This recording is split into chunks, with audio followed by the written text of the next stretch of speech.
Hello, everyone. This is Bill Apter, and I just finished taping an episode of Count It Out with Mike and Tyler, or Tyler and Mike.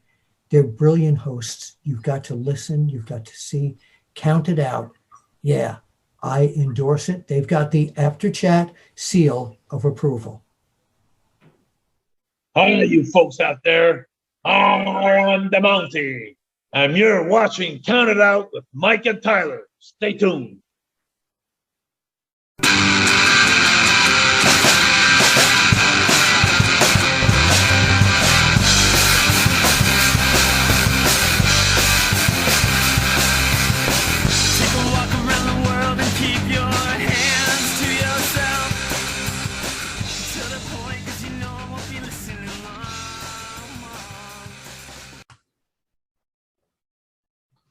Well, we are live, pals, and welcome to another edition of Count It Out with Mike and Tyler. Not as special as last week. 101 just doesn't feel the same as 100.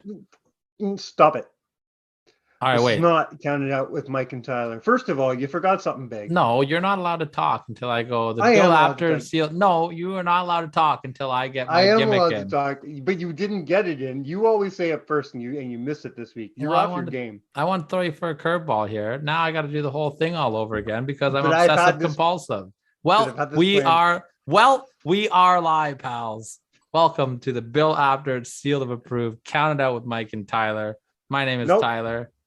It's and the Bill Apter seal of approved, internationally known Counted Out with Mike and Tyler. We're famous in Mexico, baby. You're so proud of that.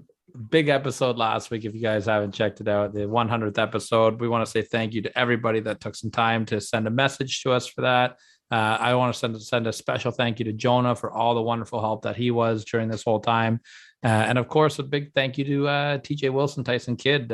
What a way to celebrate 100 episodes. And now it's just boring old 101 episodes. Man, no, it can only get bigger from here. I'm not calling it a boring 101, man, because we're coming off the hottest episode we've ever done.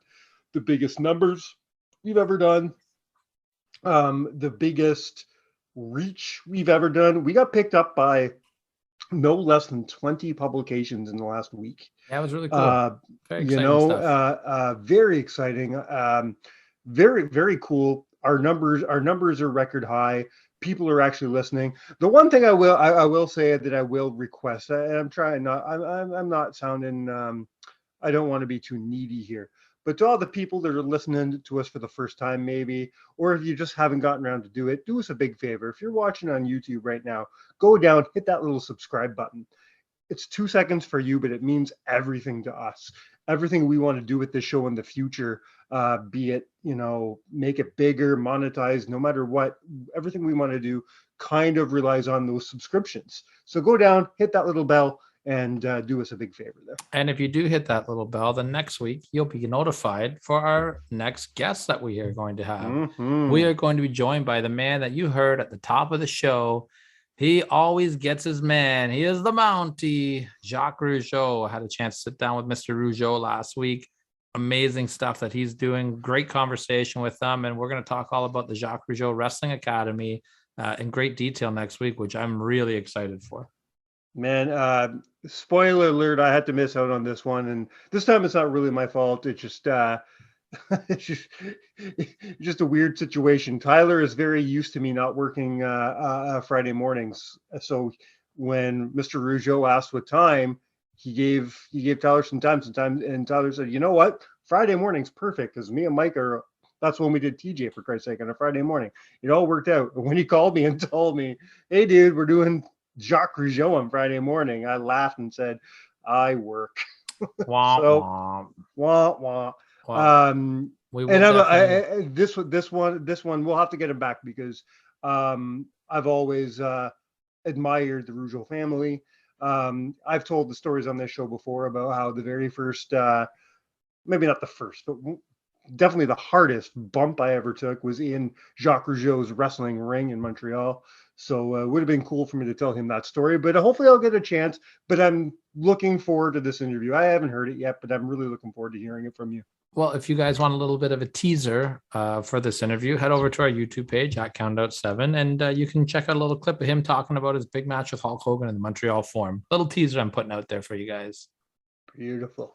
All right, let's get into business, man. What's the list this week, Mike? Tell the people. Well, we're still on our road to WrestleMania, so I'm sticking with our WrestleMania theme, and I wanted to go outside the box. I had a hard time with the list this week. I didn't know what to think. We like to do lists that aren't just done every week, you know. So this week I decided to do the best WrestleMania endings. Which WrestleManias brought us home in the coolest or best ways? I think I did pretty good on the list this week. We'll see. I'm excited We'll see to hear what it. you have to say. I've decided I'm going to start going the total opposite route of you, where you try to be creative with your lists. I'm only going to do repetitive lists from now on. So starting next week, cool. I'm going to do a 17-part series on the greatest Money in the Bank cash-ins of all time. Fantastic, fantastic. I mean that'll be me. If I do any more opening match lists, I'll start getting predictable. I love the old opening match lists. That was one of my early staples, man. Best main events. That was you do the opening matches usually, and I'm always the main event guy. That was my go-to. And I'm list free for a while too, because next week is Jacques, and we are going to continue our WrestleMania list this week. We're going to hit number 6 on our top 7 WrestleManias this week. But before we get there, a couple small items we want to get to. A little bit in the news, a lot in the news lately. We're not going to hit it all because we're not a news site. We're not a news show. But every once in a while, there's things that are exciting going on that we want to talk about. And I'd like to start it off with something that's got me really excited. Quite a few weeks ago now, they announced that Ring of Honor is opening up their own Hall of Fame. And as of this morning of recording, they announced the 4th entrance.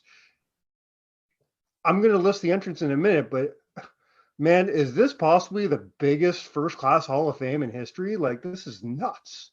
Yeah, that's CM Punk joining the fray now, with already on top of the Briscoe brothers, Samoa Joe, and Bryan Danielson. And Bryan Danielson. That's right. 4 of the biggest names in the history of the company. My first thought was, okay, guys, like listen, you got to leave some for the future. Like don't bust your nut in one show. Like you could have based this whole thing around Dragon and Briscoes and put a bunch of mid-carders and it still would have been great. But they went full on, man. The first year they put 4 of the biggest names in the history of that company. I don't know if they're still going to have a couple come out or not, but this is a huge class. Okay, I'm gonna spin a little bit here, because I am excited about the class, and it's always nice to see people get honored. There's a lot of Hall of Fames out there right now. What do you think is most like the best Hall of Fame? Do you think that there's one? I'm going to go ahead and say no. I don't think there's one. I think each has their own merits. I think Hall of Fames are just a cool way to be, or is to say thank you to the people who have done cool things for your business. At the end of the day, to be perfectly honest, and I'm not just talking about wrestling, I mean in general, Hall of Fames don't mean shit. They really don't. Hall of Fames mean nothing at the end of the day. That's not true. If you get into the WWE Hall of Fame, it means a couple extra zeros on your asking price on the indies. Yeah, true enough. So if you're asking me what the most prestigious one is, I can't answer that question. Some might say it's the NWA. Some might say it's, you know what I always like, and it's the only thing that I like that he does anymore, is I always like the Wrestling Observer Hall of Fame because of the voting system. I like the way that they do that, where it's like respected peers, like, oh, bless you there. We got a little running from the wife in the background there. Oh, I thought that was the Roomba. Yeah, that's a before recording thing. Yeah, I don't know how I feel about this Ring of Honor Hall of Fame, because it's just weird to me. I know you love it, I'm down with it. It's just weird because everyone's still active. So like, it's weird for me when Hall of Famers are active and go in, but I understand this. I'm okay with certain companies. I don't want to see that with NWA or with WWE. Why? Because the new NWA World Champion is Matt Cardona. We're going to talk about that. I don't want to see with those companies, but I don't mind seeing it with, for example, a few months ago, we saw the Indie Hall of Fame. Almost everybody that went into the Indie Hall of Fame with you, except for maybe Ruckus Jerry and obviously Lynn. Tracy Smothers. What's that? Jerry Lynn. And Jerry Lynn. Yeah. Everybody else is still active. You know, I don't have a problem with that because that's just the way the indies are. Most indie guys are active to the day they die. If you're gonna wait till they aren't active to put them in, everybody's going in posthumously. So for the Indie Hall of Fame, I think it makes sense. And ROH, I think it makes sense because, hurtful as this is to say, that ROH is dead. Yeah, so that's fair. So you know what I mean? So it's okay to be putting in active people because you're not putting in, for example, they're not putting in Bryan Danielson for his wrestling career. They're putting in Bryan Danielson for his Ring of Honor career. Yeah, I like that then. I think that's good different. spin. I think it's good okay, spin. You know? Let's spin over to another topic here. I have decided I'm self-proclaiming myself the new Impact Wrestling guy on this show until Adam comes back on because I watch Impact more than you do now. Yeah, it's true. I missed No Surrender, which sucks. I'm hearing that it was a 10 out of 10 show. Yeah, it was great. I watched 90% of it. I will watch it. I will. If for nothing more to see the stuff with Honor No More. I guess we don't have to hide any spoilers at this point. The Eddie Edwards turn, which I called. You called, by the way. Let's absolutely. Which I think is great. I'm really looking forward to seeing the Matt Cardona Jordan Grace match. It was great. Jay White and Eric Young and the Guerrillas of Destiny and the Good Brothers. I think they stole the show personally. Yeah. But everybody knows I'm a huge Tama Tonga fan. So to see where they're going to go with this whole story with the Guerrillas of Destiny getting kicked out of the Bullet Club, which I was very torn on when it happened. I'm still sort of torn because they've literally kicked out the only OG member left. Well, they brought the other OG member and back. then I thought about that. I'm like, but Anderson is an OG as well. So the fact that they traded it out an OG for an OG is kind of cool. And I will tell you that Anderson and Tama, they were magic together in the ring. They were and they did most of the work for a lot of the match. They were fantastic together. I like to hear that because I have lost faith in Anderson in the last 2 years. Well, and he's like not afraid to put himself out there and say, I don't want to bump. Like he listens to his podcast, it's all the time, but he is hilarious. I have not enjoyed the Good Brothers probably since their last 2 years in WWE. Well, Anderson he was fired up for this pay-per-view. He was motivated for it. It's been a long time since I've enjoyed anything the Good Brothers have done. So I watched one of their vlogs. See this. I watched one of their vlogs after the last big Impact show, and Gallows was like, they had that hardcore match with Violent by Design, and can't remember who they worked. And Gallows was just like a bloody mess, and he's like cleaning himself up in the back. And Anderson has a little cut on his shin that's barely bleeding, and he's kept walking around calling himself the new hardcore icon, which I thought was absolutely hilarious. I saw that. That was very funny. Really funny. Very, very Speaking of hardcore icons, digital media champion Matt Cardona is not only holding that title these days. Grabbed himself a win over Trevor Murdoch and is now the NWA champion.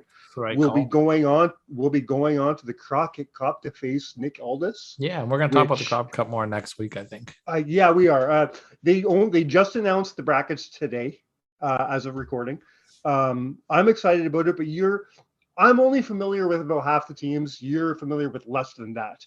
Yeah, I only got to read them over very quickly while I was at work tonight. So I want to do a little bit of research. We're going to familiar ourselves with the teams a little bit more, and then next week we're really going to dive into the Crockett Cup. Yeah. Because Crockett Cup's always a highlight of my year. I love the Crockett Cup. I always have. And with the Briscoes in it, that's always a good thing for me. The only thing I will say is their opponent is the only team that is to be determined. I think a lot of speculation. I'd like to see FTR and a double DQ. Yeah. FTR and a double DQ. Give it to me. Even bigger news than Matt Cardona winning the NWA World Heavyweight Championship. is our boy Rory Fox is heading to WrestleCon in Dallas, baby. Goddamn. Got to give a shout out to Rory. So yeah, on top of Rory heading to WrestleCon, of course, we've got to talk about what I think is one of the biggest news stories in a long time. I know we don't do the news a lot here, so we're not going to spend a lot of time on this, but Cody Rhodes and Brandy leaving AEW. This caught me by surprise, man. What do you think about this whole ordeal? It did me as well. It kind of leads to I don't want to say proof, but sheds a light on whether or not the rumors were true about him having issues or having relationship problems with the other vice presidents, being the Bucks and Kenny. Apparently, he's been very distant from them in the last year. I heard his it came down relationship to with money. Tony has been strained. Well, if you believe the rumors, he was asking for $3 million a year. Yeah, I don't think that's true. I'm sorry. I hope those rumors aren't true, because I'd actually lose a little respect for Cody if he was asking for $3 million a year. I heard he wanted to be on par with Danielson and Punk from the money department, whatever they're making. Which, to be honest, I think he should be. Yeah, and I do. Here's the thing, though. He was one of the most integral parts of the bringing up of that company. You know what I mean? Like you don't get AEW without Cody Rhodes. You don't. No, Cody was he was the guy, man. You get it without Kenny Omega. You get it without CM Punk. You get it with without a bunch of people. But even Chris Jericho, I think you get it without Chris Jericho. I really don't get it. But you don't get it without the Bucks. You don't get it without Cody Rhodes, and you don't get it without Tony Khan. You need those four people. Yeah, I agree with that. And you give those guys what they ask. I agree with that. Here's the thing, and I was reading this article. I want to say it might have been post wrestling, but I'm not 100% sure on it. And they made some great points where once they brought in guys like Punk and Danielson and Adam Cole, Cody became expendable. Mm-hmm. You know what I mean? Before those guys came in, he was a huge part of that show, and he needed to be. And then you bring in these guys, and all of a sudden, but Cody in that babyface role is not as desired as you needed. Was he too big of a role, though? Like, there's certain things, and you can trace this back to a conversation we had with Anthony a few months back. Cody, I feel like he alienated himself from the fans. How can you get behind a guy who's got that separate entrance in the middle? And you know what I mean? Like there was just so many things going on that. Yeah, but okay, let me ask these questions then. What is the difference between Cody having a special entrance like that and Gangrel coming up through fire on the stage? There's no difference. Sometimes people just have different entrances. No, there is a difference, because it was that's a big difference. That was an entrance. This tunnel is Cody's tunnel. This bad guys come from here, good guys come from here. Cody comes from here. I never liked it. It was very much, look at me, I'm Cody Rhodes, and it rubbed people the wrong way. It really did, and obviously because I think I don't think a whole lot of people cared that he left. Yeah, I don't know. I think that Cody's going to be missed on AEW programming. Personally, I don't understand the beef that. I think he will. I think he will in time. I think, especially those stupid fans who just wanted to hate him. Yeah, I don't understand why fans don't like Cody. That guy is so passionate. He's got some of the best. I think promos. in a few months when he's gone, they're going to be like, "Oh shit, I miss Cody." It's the same as if you took Roman Reigns off of WWE TV right now. Well, all the people that talk shit about Roman Reigns for the last 6 years are going to say, "Oh fuck, where's Roman now?" It's what happens. So the rumors are, and again, it's just rumors. So I'll play into them this week that Cody is on his way back to the WWE. Mm-hmm. Do you bring Cody back? Let's say he signs. Let's just say he signs. Do you bring him back before WrestleMania, so he's on a Mania match, or do you bring him back the night after WrestleMania? And who's the first person you pair him with? I give him the Brock Lesnar treatment. I bring him back the night after WrestleMania. Okay. And honestly, I put him right up against Roman. Really, right off the hop? Right I don't off the like hop. that. No, I don't like that because I think he should beat Roman. No, I'm not saying you put him against Roman right away. I'm saying you put him against Roman. I don't say they fight right away. I'm saying that right away he comes out and calls out Roman. Wait months before they even face, like maybe up until like SummerSlam. Yeah. But when he comes out the night after WrestleMania, his first rival should be Roman Reigns. I mean, I like the idea of him coming out and immediately calling for the title. Like that needs to be important, especially it's going to be unified after WrestleMania, which is a whole other story. But can't get into that this week. I'm fired up. No, I'm fine. I like there only being one world champion. I just I don't know how I feel about it happening at WrestleMania, but whatever. We'll get into that next week maybe. For me, I'm thinking I might bring Cody before WrestleMania, and I think I might pair him up with Seth Rollins. I just don't think it's going to work the way people think it's going to work. I'm thinking about. Don't get me wrong. We talked about this off air. I love the idea of Cody and Seth. I love that idea. If I had to pick two opponents for him right now, one would be Seth and one would be Edge.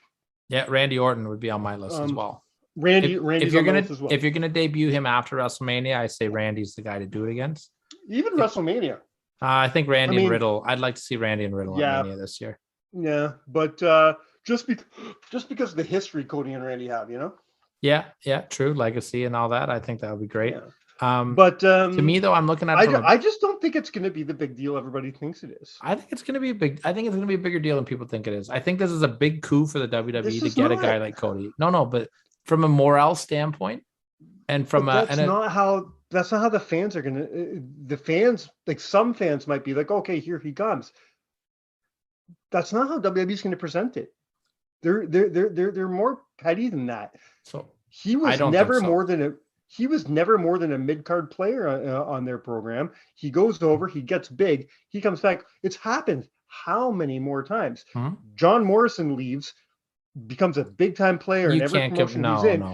Yes, you can. No, you cannot compare the level of popularity and height that John Morrison and Cody had. John Morrison never got a company built around him. It's funny you say I can't, but I just did. Yeah, and see how that works? I mean, you're wrong, so that's fine. You can be wrong on that. John Morrison and Cody are totally two different pages. Different pages. John Morrison has talent. I don't disagree with that. John Morrison has talent, but you can't take away what Cody's done. You can't take away. Cody's not in the top 100 best wrestlers in the world. Neither is John Morrison. Yeah, he is. Because he just set the world on fire the last year in the WWE. Thank you for proving my point. I'm not just because you're big somewhere else. You did. He sucked the last year. They booked him terribly. He did nothing. Exactly. They booked him terribly. Yes. What's that got to do with talent? So we're not talking about that. We're talking about talent. No, you're telling me that John Morrison is just as important as Cody Rhodes in the history of wrestling. Okay. So wait 6 months. We're gonna have this conversation again when they bury Cody and they book him like shit, and you're gonna be like, oh, he's still awesome. See, here's my take though. But I have a totally different take on this than you do, though. I'm looking at this in a bigger picture. They're gonna have him in polka dots in 2 weeks. Oh, that'd be amazing. I would fucking love that, by the way. But I think that they're gonna bring Cody in. First of all, this is a big thing for the WWE to get Cody because they got one of the main guys in the cool company, and I'm quotating my hands when I say that, right? Good. But AEW is like the internet darling company. Everyone's putting all the love into AEW, and the WWE just signed away one of the main, hearts of the AEW. And you just said that before. AEW doesn't have him without Cody. So they got one of the main bloodlines of him. It's also the guy they've been booing for fucking a year. They did. The WWE does that with John Cena. Their fans have done that with John Cena forever. Are you telling me John Cena's not over? They're reacting to Cody. The passion is there. If they sat on their hands and treated him like John Morrison, I'd be a little bit more worried because John Morrison wasn't getting any reactions. Nothing. Cody. And here you are comparing Cody to John Cena. All right. I'm comparing the crowd reaction, not the people. John Cena is the biggest star next to Steve Austin. So there's no comparison there, but their crowd reaction is the exact same. Fuck you, Cena. Fuck you, Cody. It's the same shit, just a different company. It's really not. Well, it literally is. Let's go, Cody. Cody sucks. They do that. Cody's is fucking no, because I know you don't watch AEW, but they do that. It's X-Pac level. But if you watch the program, you would see that it's Okay. actually All Cena right. chance, All right. right? Okay. But if the WWE brings Cody in and gives him a push, it's going to send a message to everybody else on the AEW roster, and it could just be fool's gold, and that would be smart of them either way. Hey, they brought Cody back and they put him against Roman at SummerSlam, and they put the belt on him, or they gave him a big push. Like, I'm not worried about jumping ship and coming over to the WWE, because if they gave Cody a push, then he had way more heat. I never said fuck all about him. I think from a morale standpoint, for all those people and all the AEW contracts that are coming up and in the future when they do come up, if they handle Cody in a good manner here, it's going to help them maybe leverage some more talent over if they want. Sure. All right, well, let's move on to something we actually just agree don't- about. No, I just don't understand why you think they're looking to leverage talent. They just fired 200 people in 2 years. Yeah, but you still want guys to come if you want them. A guy like Brian Cage. If I'm a guy looking on the They've outside turned in, down Brian Cage five. They've turned down I'm Brian. I'm Brian throwing Cage an 5 example. times in 10 years. Mick Foley said this himself. If I'm a young talent, this is an exact quote from Mick Foley, ballpark, whatever. If I was breaking in the business right now and I was a young talent, I don't think I would want to go to the WWE anymore, because I don't feel safe there, because I don't like the way that they're handling the young talent. I would look at AEW. So if WWE brings in Cody and treats him well, maybe that's going to change that perception a little bit. Time will tell. Either way, Cody is a fucking way bigger star than John Morrison. I'm sorry. And I love John Morrison. Not a knock on the guy, but like, John Morrison had a forgettable Impact title, world title run. Like, cool. I don't know what has to do with talent. Because I didn't say star. I wasn't talking about star power. I was talking about talent. Okay, then John Morrison. Cody's a talentless cunt. You're out of control. We talked about saying the C word on air, mister. Sorry, I won't say Cody anymore. There you go. Are you putting up, like, I can't say the R word, retribution, and you're not saying Cody anymore? Is that the way we're going here? That's it. Yeah. Well, you said I can't say the C word, so no more Cody. My God. All right, let's move on. All right, moving on. About number 6 on our WrestleMania list. yeah. Okay, so what are we agreeing on? Time to. What, you don't agree with this either? I told you we don't agree with on this list at all till our top 3. All right. Well, let's play a game then, because we talked on the phone earlier today and we agreed upon this, even though you were being a little baby boy about it.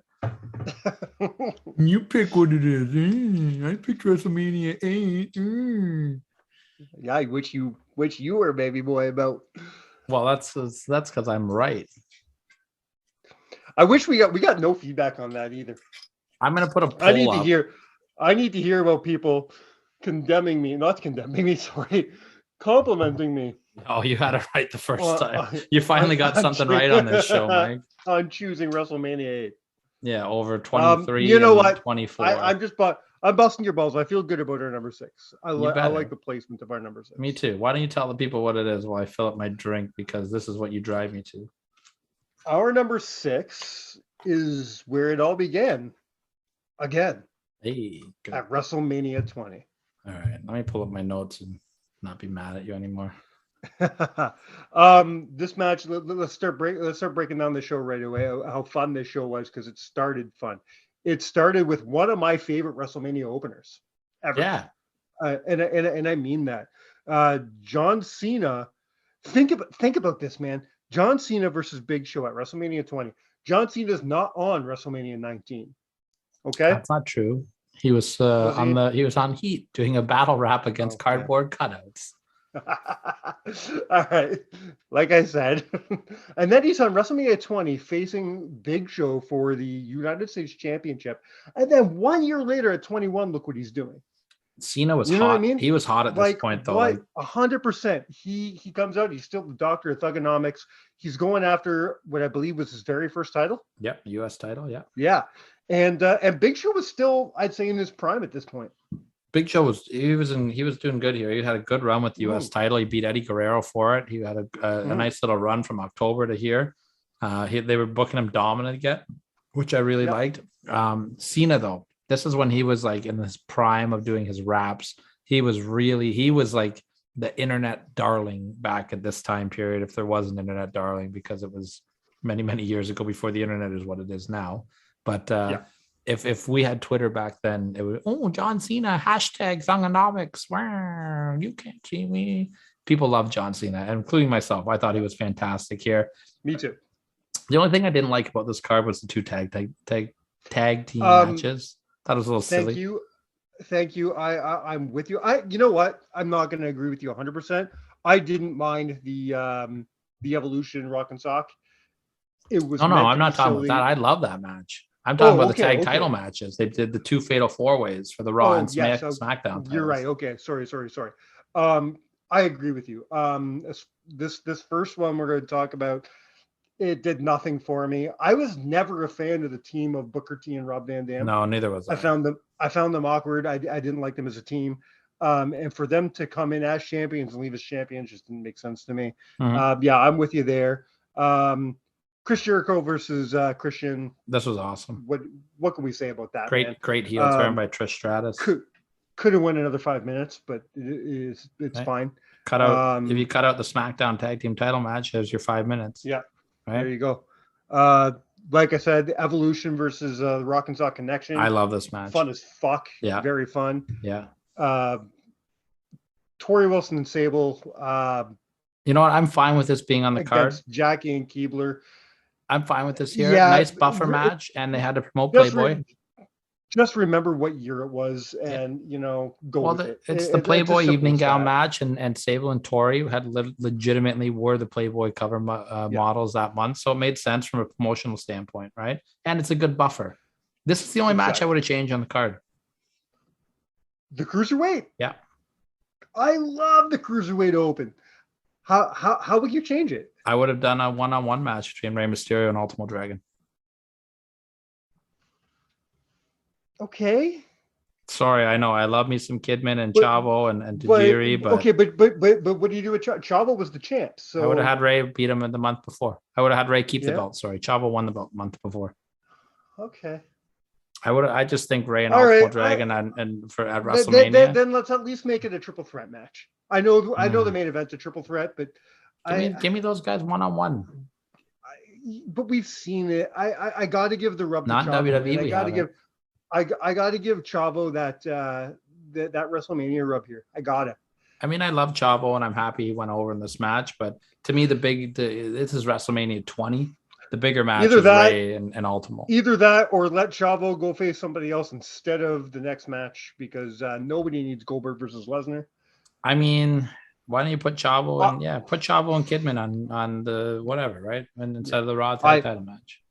I hate Goldberg and Lesnar so much. This is the worst match ever. It had a great build to it though, and if these guys you know what, as much as the only reason the match is because both guys were on their way out and they didn't give a fuck. Exactly. Neither of them gave a fuck. And the crowd had a field day. This was like the first time the WWE fans actually hijacked a crowd, as far as I know. If Steve Austin was not involved in this match, then there'd be nothing to salvage at all. Yeah. Let's skip over the SmackDown tag title match. It was what it was. The match that was the biggest disappointment. Victoria and Molly, man. Hair match? That should have had more time. They should have more time. Okay. I'm like, yes, it should have more time. But they used their time well. Yeah. I enjoyed it. And then the card really takes off. Eddie, yeah, exactly. Eddie versus Kurt is one of the greatest championship matches in the history of WrestleMania. Mm-hmm. I'll die on that hill. Taker versus Kane. I know you're not a big fan of that match. Yeah, it's 6 minutes. They were slow, but the entrance is fair. But the entrances alone are amazing. The build was amazing. Everything going into that story was fantastic. I do prefer their 14 match over this. I do. Oh yeah. I think their match at 14 was better. I'm glad they only went 7 minutes. Let me ask you a question. I want to segue into another one of our shows here on the Good Friends Better Enemies podcast. They were rebooking their way into WrestleMania 20, and they're setting up the Undertaker's return, not against Kane, but against Brock Lesnar. What do you think of that? Hate it. Yeah, me too. Suck it, Jay. Yeah, no. That doesn't work at WrestleMania 20. Sorry. I think they had it didn't. set up going all the way back to Survivor Series where it was Lesnar that caused Taker instead of Kane, but because this is what? This is 2004? Yeah. Is 20? Yeah, that doesn't make sense. Especially with Lesnar on his way out. Well, that I makes don't it like make more sense. The good point Jay I had don't is like that it's a good throwback if you have their match at 10 years later with Taker going over here and then Brock. Yeah. I get what they're saying, but I think Kane was the right guy for this match. 100%, because that's what Undertaker needed to go back to the Dead Man character, and he needed to go back to the Dead Man character. Yes, it was time. So that was my way to plug our other show. Check it out on YouTube. Not our and of show, course, you have on your our main network. event. One of only 2 triple threat matches in the main event at WrestleMania that I actually like. You have the late Chris Benoit winning his very first WWE Championship World Heavyweight Championship against Triple H and Shawn Michaels. Is this the perfect triple threat match?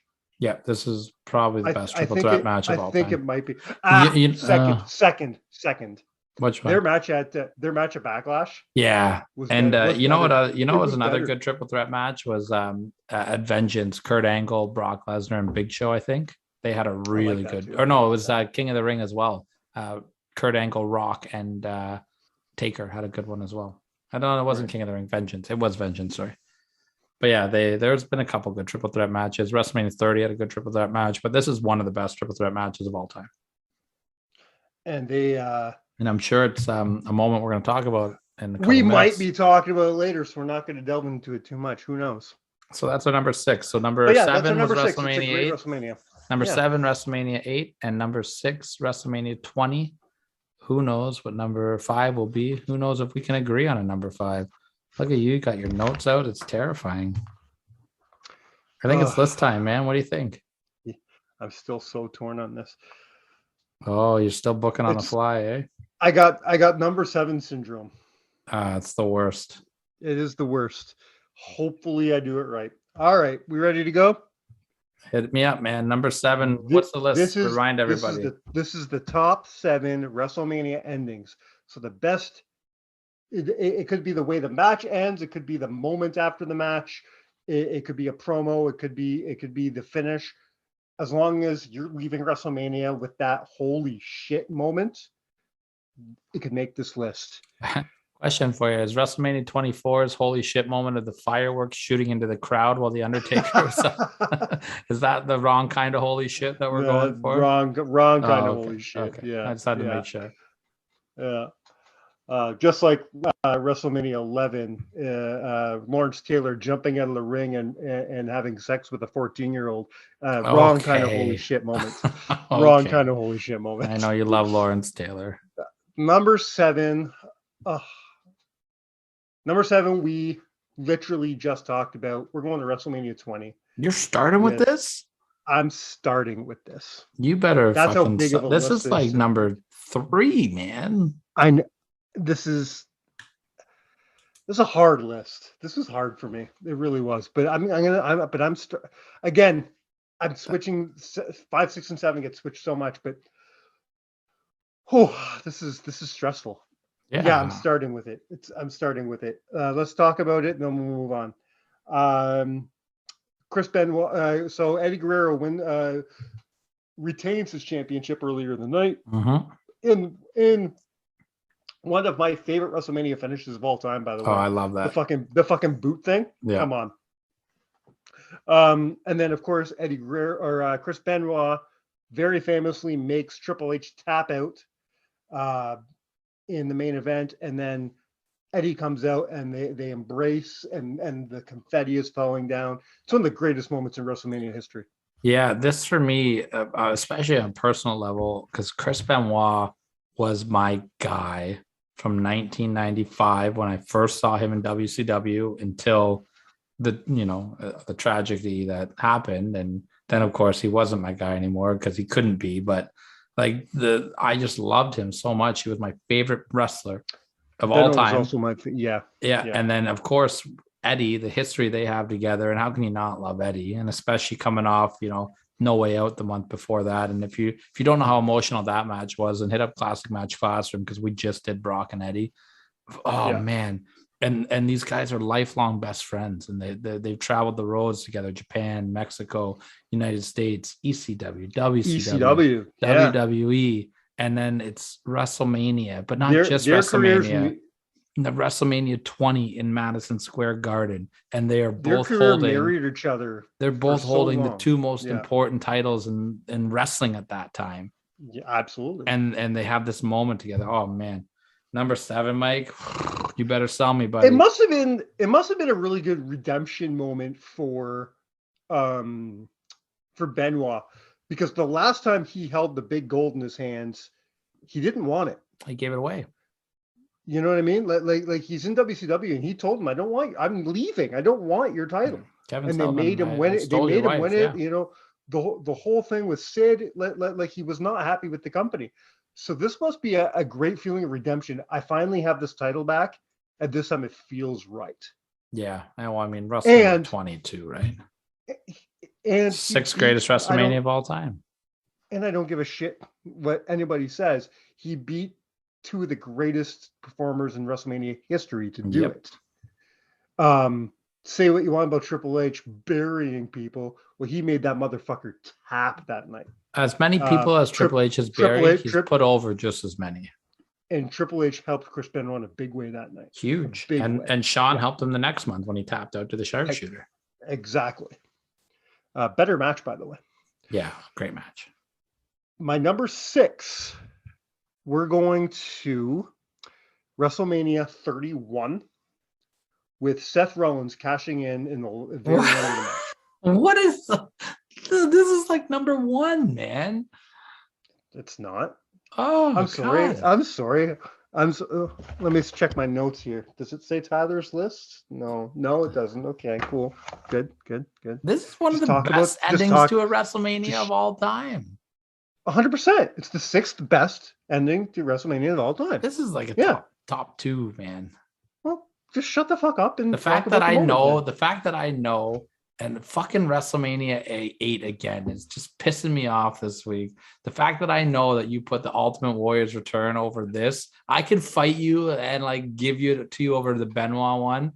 But the fact that I fucking know that the Ultimate Warrior's Return is better than this, I don't even want to hear your voice anymore.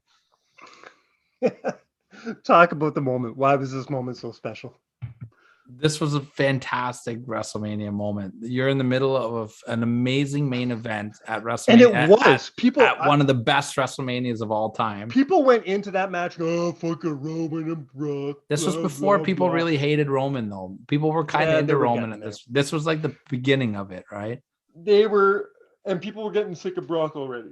Yeah. But, no, they weren't getting sick of Brock. People were just bitchy about Brock being a part-timer. No, Brock was full-time at this point. Brock was never full-time. Brock was pretty full-time here because he came off beating Taker at Mania 30, and then he fought Cena. He was fighting at almost every month's shows.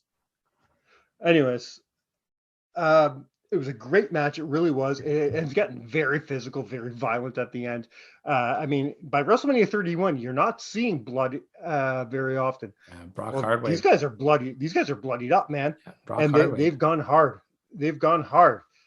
And then there's 2 minutes left in the match, and you hear that music. It's fucking burn it down, baby.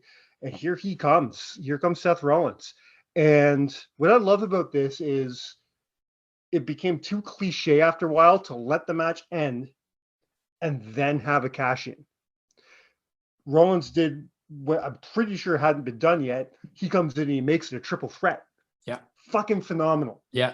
And in a better booking decision, they don't let it drag out more. They don't go and do another 10 minutes. They did another 2 or 3 minutes. Yeah. And what they did was so good. On top, in those 2 minutes, look what happens. First, he does the curb stomp to Roman. He goes after Brock. He gets he's manhandling Brock at this point. Brock gets it up for the F5. You know, you actually believe for a second, holy shit, he's not going to do this. And then he turns it around. No, you mixed it up though. It's a stressful moment. You mixed it up. Brock, he went to hit Brock with the curb stomp, and as he leapt up, Brock caught him in the F5 for the F5, and then Roman speared Brock. And as Roman was getting up, he hit Roman with the curb stomp and pinned him. Yeah, right. Right. Yeah. And then but not only, like, let's take this back even a step further. To me, the best two people that have ever held Money in the Bank were Dolph Ziggler and Seth Rollins, and Edge, maybe his first run. Let's say the best three. Those are the top three guys. Seth Rollins was the first guy to do it at WrestleMania. And like the excitement that caused. And then he gets the belt, and that visual at the end where he's winging the belt over his head. Like, yep. That's 100%. That's a pure nod to Ring of Honor, because that was his thing in Ring of Honor, which I love. It was. This is your number 7. Which he took over to NXT, and this is not better than the Ultimate Warrior's return at WrestleMania 8. It's not. It's not. You're gonna make me shit myself. Then your pants and your list will have something in common. Number 5. We're going to WrestleMania 4. With this Randy is not Savage better winning. than 31 either. Holy shit, we've gone through it. You like 31. Cool, it's done. It's over. Shut the fuck up and let me do my list. No, you're going to hear me bitch the whole time. Do you want to get off the line? I'll fucking call Adam and get him to fucking finish the list with me. Oh, you let me finish my list? Is Adam awake still? Holy shit. This is a good moment too, Mike, but my God. You're getting shit this week. It's been a while since we fought. Hey, guess what? Your opinion is different than mine. Guess what? Also, your opinion doesn't mean shit to me. Shut the fuck up and let me do the list. I don't think I can. I'm gonna bitch this whole time. Oh, fired up. You fired me up. Number 5. Randy Savage wins the World Wrestling Federation Championship from Ted DiBiase in a tournament. It's the moment that comes after, though. It's the handshake from Hogan, the tears from Elizabeth, the proud nature of Randy Savage in the ring, the celebration. It's I spoiler alert, WrestleMania 3 is not on this list. And I gave a lot of thought to putting it on because Hogan must pose, right? And it's a great moment to send the fans home happy. But I think if you're gonna do that kind of moment, this moment is better. Yeah. Oh, this moment blows away 3,000%. You wouldn't believe, because of course I always look at other people's lists. You wouldn't believe how many times I saw WrestleMania 3 at the number 1 spot. But are they counting that because of the body slam or because of the moment after? They're counting because of the body slam. No, right? people literally labeled it Hogan must pose. It's the pose. That's what people care Bruce about. Pritchard. No, what's different between Hogan posing there compared to any other fucking time he posed? He didn't do anything special. I think that the ending to WrestleMania 1 was better than WrestleMania 3. I'm not going to argue that. I love that ending to WrestleMania 1 with Orndorff and getting left in the ring after getting hit with the cast. Like, I thought that was great. I wouldn't have had a problem if you put that on your list. Well, then where would I put Ultimate Warrior? Oh fuck, Mike. Listen, you know what? Normally, I'm the one that pisses you off every week, and I push your buttons, and I'm just livid right now, livid, and shaking over here. My number 4. We're going to WrestleMania 14, and we're talking about the final moments of Steve Austin versus Shawn Michaels. Particularly, don't get me wrong, Austin winning the title is amazing. It's a great moment. But what really set those fans happy is Shawn Michaels getting in the face of Mike Tyson, and Mike Tyson laying him the fuck out. Yeah, this is a great moment. And then ripping off the shirt. You know what I mean? It's one of the greatest WrestleMania moments in history, as far as I'm concerned. It was a great pin to that story. That story has been being told since the Royal Rumble. And we're doing the whole thing with Mike Tyson versus Stone Cold Steve Austin. And now it's excuse you. It's cold. Sir. It's yes. Cold Stone. Cold Stone. Sorry. Yes. and now they're finally putting a pin in it. This is a great way to end this story and start the reign of Stone Cold Steve Austin.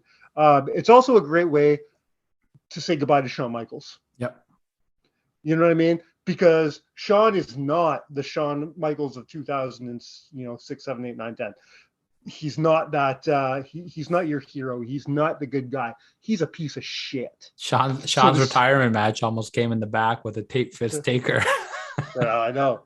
So to see that piece of shit get laid out by the baddest man on the planet for his send home, what a way to go. Yeah. You have anything to say before we move on to my number 3? No, I'm fine with this moment being on here. I'll save my bitching about your order again later, but yeah, I don't give a fuck. Which moves to my number 3. We're sticking with Shawn Michaels. And we're telling him to stay down. And he just wouldn't stay down. WrestleMania 26. I'm glad this is on your list. I was getting worried. Shawn Michaels versus The Undertaker. Yeah. Man, what a great moment. I had a little bit of Mandela effect, though. I remembered it a little wrong. In my head, I guess I must have mixed it up with his match against Ric Flair. Yeah. Because in my head, I can picture him yelling at Taker, "Do it, do it." That doesn't happen. No. that doesn't happen. It's Ric Flair who did that to Shawn Michaels. But instead, you have him he's fighting. He's like it's over. The match is fucking over, and he's like dragging himself up Taker's body, and then that fucking slap. I love it. He slaps like Taker almost looks sorry for him at this point. Yeah. And then he slaps Taker across the face, and you see the fury in Taker's eyes. And then he scoops him up for that fucking tombstone. Jumping tombstone. Yeah.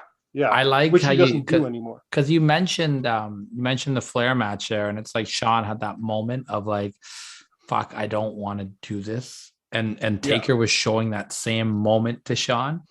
And Flair, had his thing, get up, do it. And Shawn, I love you moment. And then Taker, the same thing. Like, I don't want to do this. And Shawn hit him with that slap. He's like, you're fucking dead. Like, this is fantastic stuff. And you know what? Good place on your list. All right. My, fuck. Well, it's too late now. I realize I fucked up. Yeah, I know you fucked up. I've been telling you that since number 6. I left a big one off. I fucking. Do you want to call it? Do you want to call an on the fly audible? You want to bump? I am going to call it off, and you know what? I'm going to call it on the fly audible. And since you're already pissed off, you can't be pissed off anymore. I'm just going to call my number 2 a tie. I can put 2 at my number 2. All you're gonna do is piss off Rob by that one. We're not allowed to have ties, he said. I don't give a shit.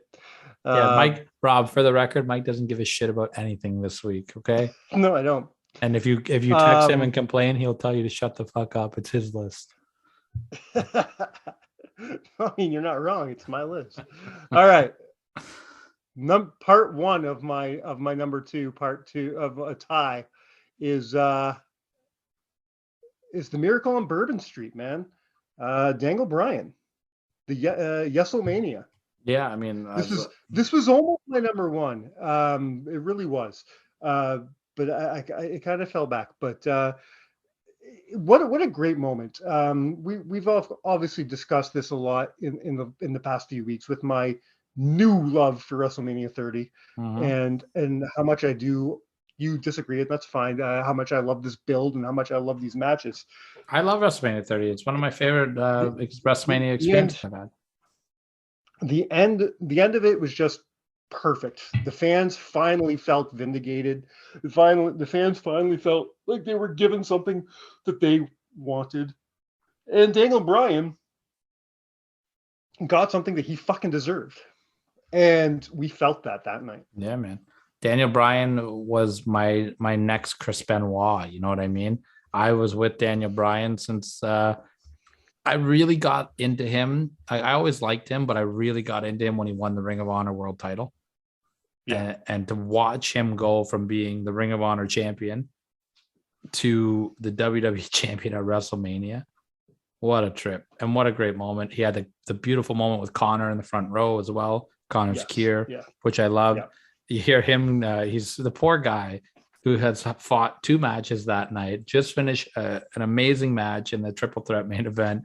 And then for the next like 27 minutes has to pump 2 belts up in the air like this. Yeah. Guy was so tired. I heard him do an interview. He's like, they just kept telling me to put the belts up. And I was so tired. But what a great moment. My second tie of this, my number 2, is WrestleMania 33. Horrible match. Let's not pretend it wasn't a horrible match, but it's Undertaker versus Roman Reigns. But it's the moment after when yes, people can shit on all they want now because Taker didn't really retire, but at the moment it felt final. Taker kneeled down, he took off his gloves, he took off his hat, he took off his coat, and he left. I got emotional watching that. Yeah, sure, it wasn't the end of Taker, but it makes for a phenomenal ending to that show. It really does. You know what, though? That, like, if you think about it, that was one of Taker's last biggest moments. Mm-hmm. You know what I mean? Like, he didn't do a lot after that. He did stuff, but he didn't do a lot. And it was the last time he closed a WrestleMania. No, he didn't. The Boneyard match was the technically. Was that close? Yeah, it was technically the main event of night 1. Oh, of it that closed. WrestleMania. It closed night 1. Yeah. Okay. Yeah. I still don't know if I count that, but okay. I'm weird on that one too. Great match. Yeah, though. Great match. I loved it. My number 1, I'm gonna catch heat for, and I don't care. It's my favorite moment. It's my favorite moment in WrestleMania history. So I don't care. Shit on it all you want. Number we're going to WrestleMania 1. 10. We're going to WrestleMania 10. Yes. Whoa, where's your Ultimate 1. Warrior? Just because I like WrestleMania 8 does not mean that's going on my list. It should be on your list, though. So that should be on your list. Number 7, number 6. No, that's a great moment. Agree. There's a couple more that didn't make my list that would still be over that. I love it. Don't get me wrong. Just not 7. It's just not top 7. No, WrestleMania 10, man. Bret Hart has already fought and was beaten by his baby brother Owen earlier in the night. He still comes out to face because he was a winner of the Royal Rumble earlier that year. So he does get to be the second man to face Yokozuna that night. Yokozuna has already beaten Lex Luger. They're both on their second match of the night. Bret beats Lex. All the faces come out. You know, you got Randy, you got everybody. You got put them on the shoulders, doing the whole hero thing. Then you have Owen in on the ramp, just shaking his head. This should have been Owen's night. This was supposed to be about him, not about Bret. What a beautiful moment! What a great way to end WrestleMania. I have a feeling you're not going to agree that it should be my number 1, but I'm fine with you disagreeing with me. It is one of my. I go to that moment when I think of WrestleManias. That moment comes to my brain almost immediately. I love the moment, and you know I'm a massive Bret Hart guy. I don't agree that it's number 1. I think it's definitely list worthy though. 100% I do. And you know, everything you said, there's not much more to say about it. Like the storytelling of that. Owen beat Bret earlier in the night. It should be me. It should be me. Like, yeah. I mean, not number 1 for me, but damn good moment. Damn good moment. And Bret didn't know that was going to happen. All those boys coming out, eh? Vince, that was a shoot. Yeah, Vince sent them out without Bret knowing. Did he know Owen was going to come out? I don't think so. I don't think That's he knew amazing. it. He might have known Owen was going to come out. I don't know that for sure, but he did not know that the boys were coming out. I never knew that. That's so cool. All right, Mike. Your list has heat with me. Yeah, I know it doesn't. I don't fucking care. This is going to live in infamy with your Canadian pay-per-view list, as far as I'm concerned. Oh, God. What were some of your honorable mentions? And I'll tell you what I think should have been on there. Do you have any? Because I didn't write mine down. Yeah, I do. I'm just going through a couple of them right now. WrestleMania 28, John Cena being distraught after The Rock. Not list worthy, but a great moment there. Yeah, I thought about that one. I would definitely put that over the other one. a lot of the lists I looked at had John Cena beating Rock for the title on their list, and I think that's such a piece of shit moment, to be honest. It's, you know, that the fucking fake salute from both of them, the disdain. They didn't. There's no respect there. You could tell there was no respect there. Yeah, I It thought was it just was Rock phony. doing business. It was. I thought it was very phony, but I Very really phony. thought Cena Which selling is the the- loss was great. Which is the reason WrestleMania 12 wasn't on my list. The boyhood 'Cause it was- dream. Because great, but fucking, and I know you'll agree with me here. Sean's attitude of get him the fuck out of my ring, Yeah, it I'm with ruins you. it for me. I've said It that ruins to you it. before. I'm with you on that 100%. WrestleMania 6, Warrior celebrating with the 2 belts with the pyro going off. Definitely worth an honorable mention, 100%. WrestleMania 8 should have been on your list. I don't care. The Warriors return was great.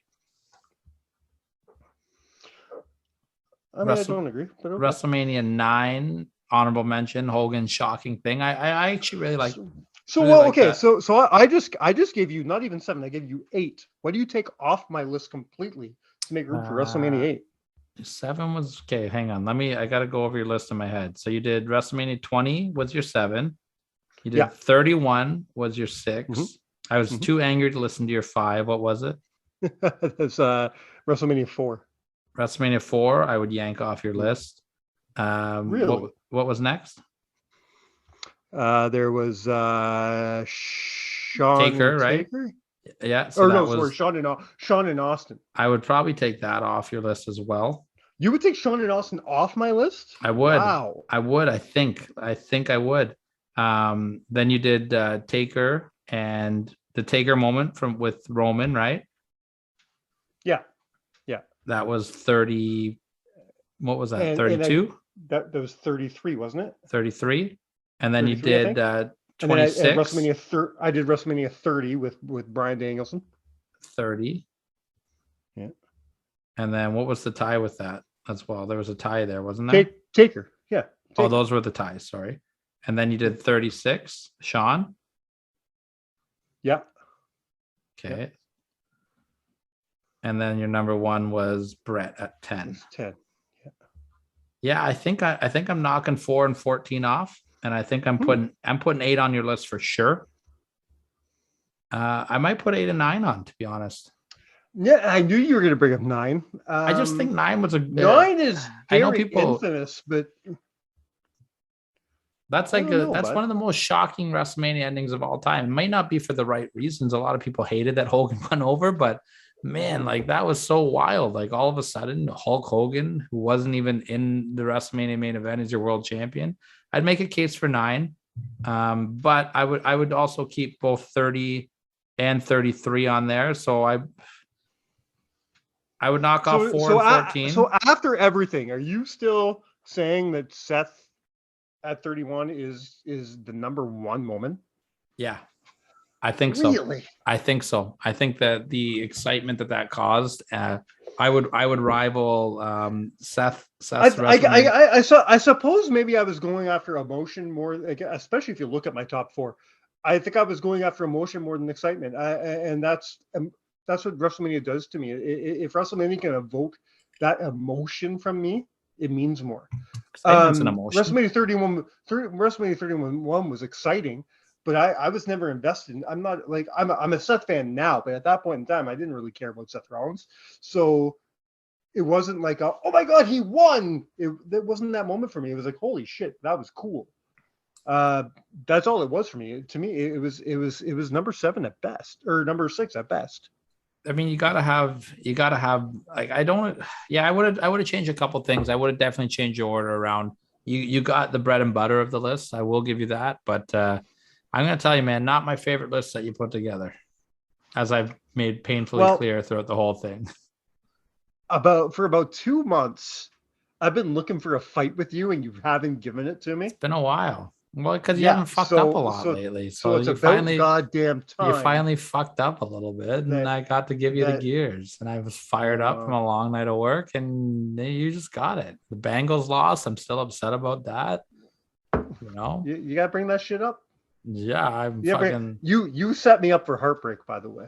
You Listen, realize this. I You have- made me fall. You made me fall in love just to get my heart broke. I have been broken up with women in the past. Thankfully, not my current lovely girlfriend, who I love to death. But I've been cheated on, She's in the room, isn't she? she's in the room. She might be asleep, may not be asleep. We're just gonna put it out there. I love you, but I've been cheated on, and I've been left for other people, whatever. And that did not hurt as much as my Bengals losing that Super Bowl. So just gonna put that out there. Yeah. That's back when I used to be a human being with feelings. Now I'm just dead. 2 years. 2 years of doing this podcast with you. I'm dead on the inside. I'm gonna pull the curtain back on this one. After the Super Bowl, I this is my first Super Bowl that I'm actually invested. The first time I actually care about the Super Bowl and I care about a team. I was in, like not just a little bit in. Like I was all the way in on the Bengals this year, as I will be next year. I'm so excited for next season. But when the Super Bowl was done, I took about an hour to collect myself. And then I texted you. I said, "Are you all right? What's going on?" And Tyler says to me, "I'm laying in my dog's pen and letting him lick me so I can feel less dead inside." Yeah, that's the truth thing that happened. They did not get the 4th and 1. We had my dog. We have a very giant playpen at our house for my dog. We put him in there because we were eating chicken wings at the time. I was eating chicken wings, and I knew that I couldn't give proper care to allow my dog not to eat the chicken wings. So he was sleeping in his playpen, having a great time. They did not get the 4th and 1. I stood up. I felt my entire body die on the inside, and I opened his playpen, closed it, and I just laid on the floor with half my face on the floor, and I just let him lick my cheek until I felt not dead on the inside. It took a little while. The upside is you and I were not alone in our grief last Sunday. We did hear from fellow Bengals fan on the show last week, Brian Pillman Jr. That's right. You know, it's funny too. To have the son of a Bengal. I love just like shit. My daddy was a Bengal. My daddy was a Bengal. But to be Bengals fans, like it was almost like he was like, "Listen, I have no choice, but you motherfuckers choose to be Bengals fans. What the fuck is wrong with you?" But the fact that he opened it up with "Who Day," man, can I get a "Who Day"? That was great. Fucking love me some Brian Pillman. Thank you, Brian Pillman, for sure. And thank you, Mike, for allowing me to yell because I needed that. Well, no list next week, so I can't yell at you. But we'll get together. We'll do a little intro next week. Maybe I'll yell at you for no reason. Who knows? Yeah, I mean, maybe that's just a typical Tuesday. Yeah, maybe I'll yell at you for fucking up the schedule and not letting me on the Jacques Rougeau interview. Listen here, I got nothing witty to say. I'm sad thinking about the Bengals. All right, man. So next week, like we said, we got Jacques Rougeau interview. And then, I don't know, is it my list again after that? Or after that, it's your list. We're still on WrestleMania season, so. Well, maybe I'll do a WrestleMania list. Maybe I won't. Maybe what's March? Maybe I'll do a best of uncensored list because fuck, you know? Shake your head all you want. Take us home, motherfucker. On behalf of the one of us who actually knows how to do fucking lists around here, that's me. We have been counted out. Cheers. And go to Barry Wrestling on March 4th. Woo!